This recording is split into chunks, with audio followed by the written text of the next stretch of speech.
Bonjour, dans cette vidéo, je voudrais partager avec vous une clé, une stratégie que j'utilise, que je trouve essentielle pour être heureux, pour vivre une vie qui vaut la peine d'être vécue. C'est l'importance de manger peu et de manger lentement.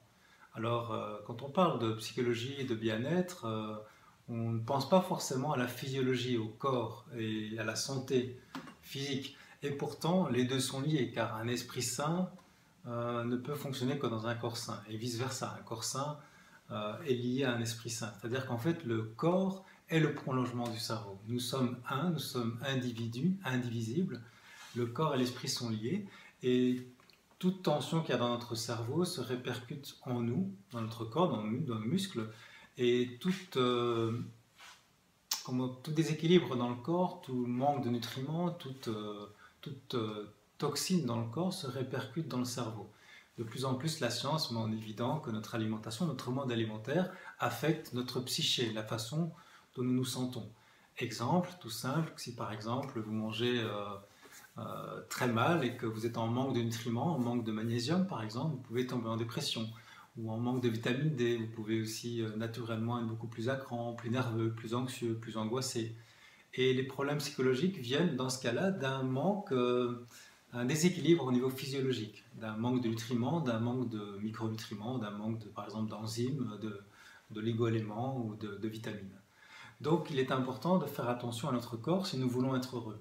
Être heureux, c'est pas juste être heureux au niveau mental, avoir un mental, être calme, c'est aussi surtout être bien dans sa peau. Un esprit sain dans un corps sain, c'est-à-dire que je me sens bien, et le bonheur est un état qui se ressent physiquement. Physiquement, ça veut dire que ça se ressent dans le corps. C'est pas juste une vue de l'esprit, c'est pas juste une considération sur la vie philosophique, c'est vraiment sentir dans notre chair, dans notre sang, une sensation de bien-être. Et ça ne vient pas que par notre façon d'organiser nos pensées ou de ne pas penser, de faire la pleine conscience par exemple, c'est un grand plus, mais c'est aussi une façon de prendre soin de son corps. Et prendre soin de son corps, c'est notamment lui donner ce qu'il a besoin. Il a besoin de lumière, donc c'est s'exposer à la lumière. Il a besoin d'air, c'est bien respirer. Il a besoin de mouvement, c'est bien bouger. Et puis surtout aussi, il a besoin de sommeil et il a besoin de nutriments.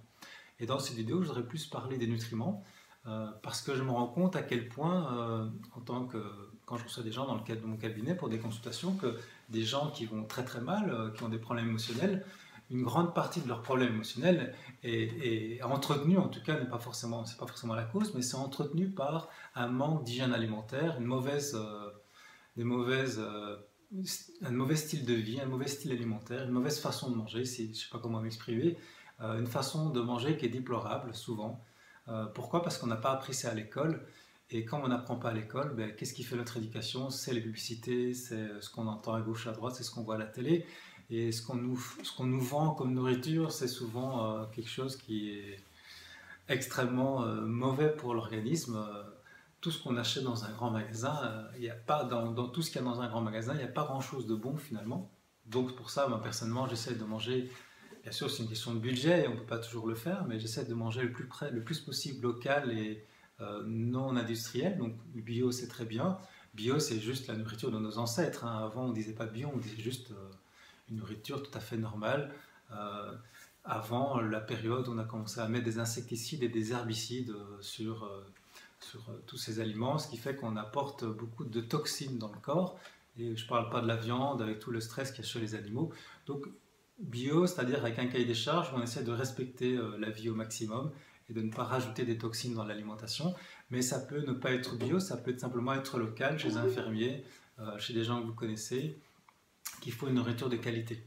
Et par rapport à la nourriture, ce qui est aussi très important, c'est pas non seulement ce qu'on mange, mais c'est surtout la façon dont on le mange. Parce qu'on peut avoir des bonnes nourritures, mais si on ne les assimile pas, ça ne sert à rien.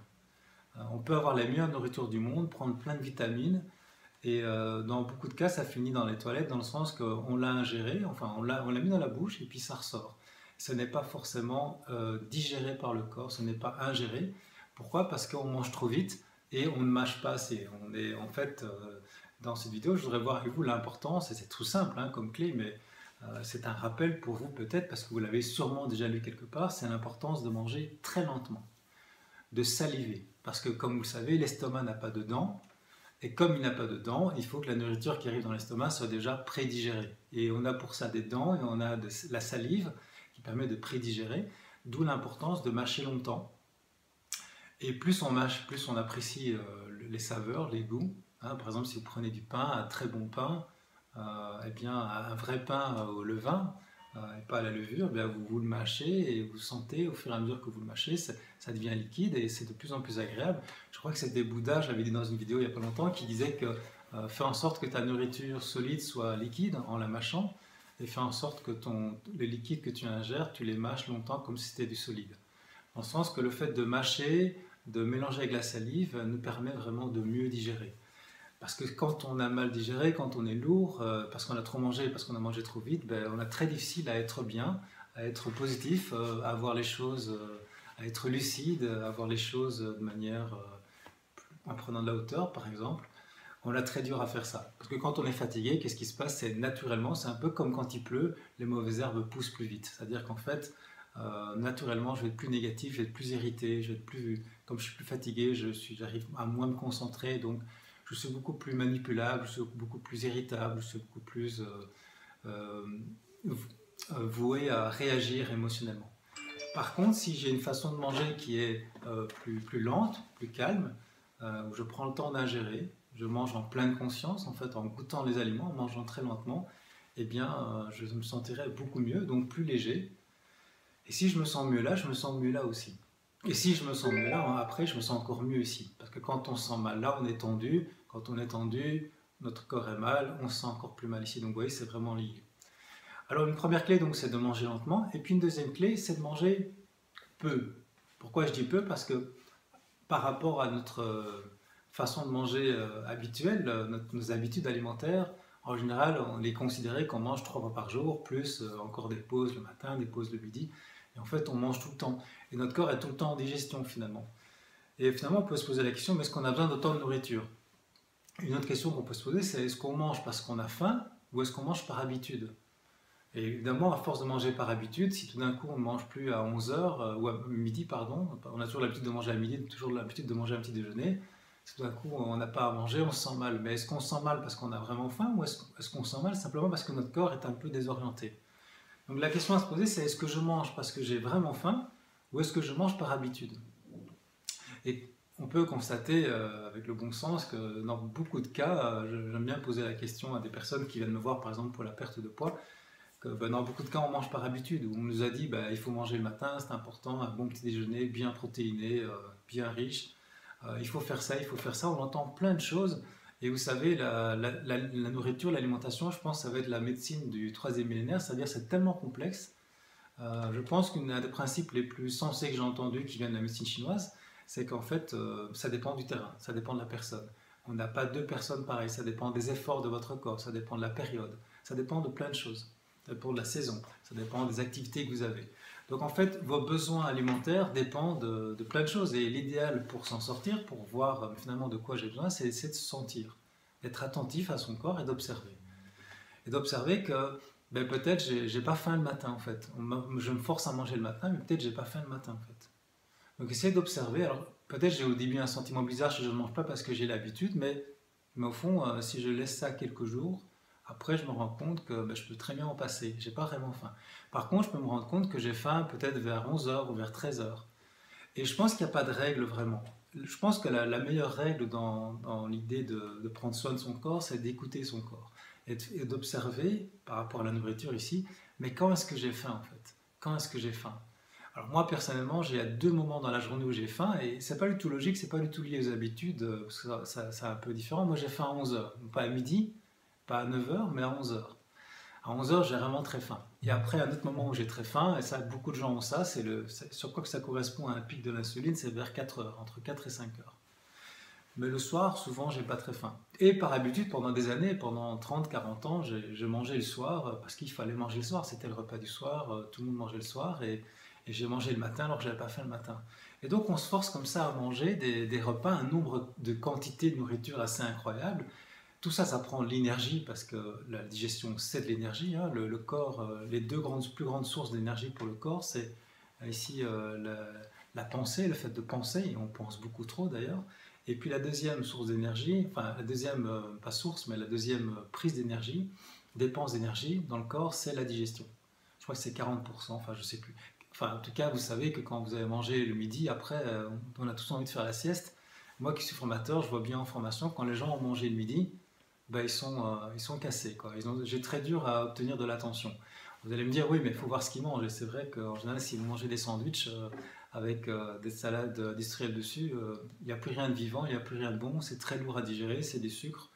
Donc après, les gens sont cassés, mais ça, c'est normal. Mais ceci dit, c'est intéressant d'observer, est-ce que j'ai vraiment faim? Est-ce que j'ai vraiment faim à cette heure-là? L'heure, on me dit de manger à 9 h ou à 8 h, on me dit de manger à midi, on me dit de manger à 19 h, 20 h. Est-ce que j'ai faim? Moi, personnellement, je vous ai dit, j'ai faim à 11 h et à 17 h, ou 16-17 h.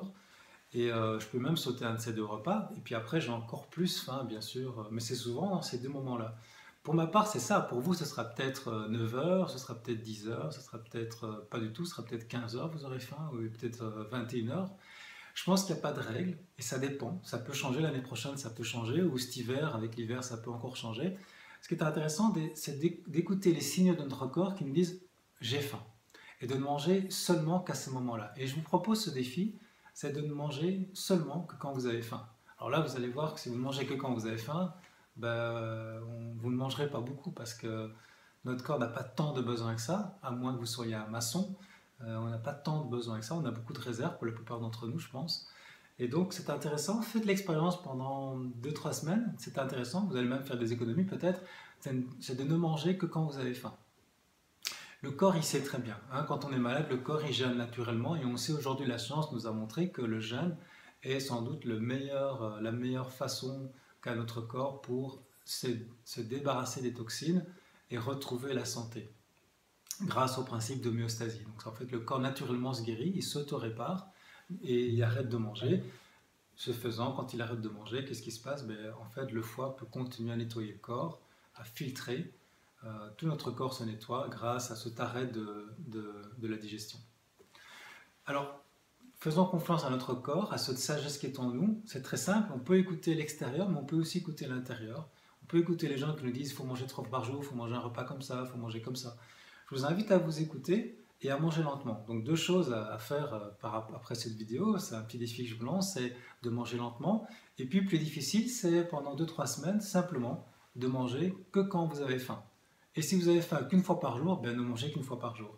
Hein, beaucoup d'expériences sur le jeûne intermittent ont montré que les gens qui font un jeûne intermittent, ça veut dire qu'ils jeûnent sur une fenêtre de 16 heures plus ou moins, vont perdre du poids et vont être encore plus en forme. Parce que quand on digère, on est fatigué, on n'a pas d'énergie, tout ça a un impact sur notre humeur, sur notre bien-être.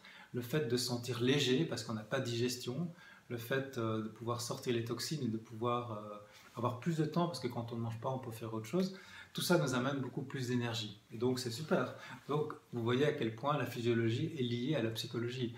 Donc je vous invite, suite à cette vidéo, à observer quand je mange quelque chose, quand je mets quelque chose en bouche, est-ce que j'ai vraiment faim ou est-ce que je le mange plus pour des raisons psychologiques?